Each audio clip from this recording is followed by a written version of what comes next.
नमस्ते, म Bhuwan Thapa, real estate Nepal, Bhuwan Thapa YouTube, Facebook, टिकटकमा सबैलाई वेलकम छ। आज एकदमै राम्रो ठाउँ धरान मङ्गलबारे चोकको नजिकै भएको जग्गा देखाउन गइरहेको छु। हेर्नुहोस् अगाडि देखेको धरान मङ्गलबारे हो।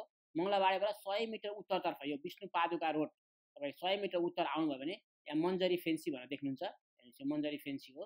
त्यसैको दक्षिणपट्टि भएको जग्गा जुन बिक्रीमा आएको छ। मन्जरी फेन्सीबाट थोरै अगाडि गएपछि 9 नम्बर भनेर यो पोलमा नम्बर देख्नुहुन्छ। यो पोलको दक्षिणपट्टि 50 मिटर दक्षिणतर्फ त्यो अगाडि देखेको नयाँ घरको उत्तरपट्टि सिमाना भएको पूर्व मोडा भएको जग्गा 9.25 दूर जग्गा छ। 20 फिटको बाटो छ। 30 फिट मुख 57 फिट लम्बाइ भएको 9.25 दूर जग्गा नम्बरी जग्गा जुन बिक्रीमा आएको छ।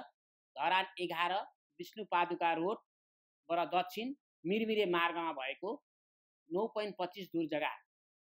यसको फुल डिटेल्स लोकेसन भिडियो भानुचोकदेखि यहाँसम्म कसरी आउनु त्यसको बाटो देखाएर डाइरेक्ट जग्गा धनीको फोन नम्बर दिएर रियल इस्टेट नेपाल भुवन थापा युट्युबमा अपलोड गरेको छु। तपाईँले रियल इस्टेट नेपाल भुवन थापा युट्युबबाट हेरेर जग्गा नक्सा पूर्जाहरू सरकार अमिलाई चेक गराएर नापेर जग्गा छुट्याएर ओडा काण्ड गरेर बैना गरेर अनि पास गरेर दिनु होला। दाममा मिलाएर दिने कुरा गर्नुभएको छ। Thank you. लाइक गरेर च्यानल सब्सक्राइब गर्न चाहिँ नभुल्नु होला। Thank you.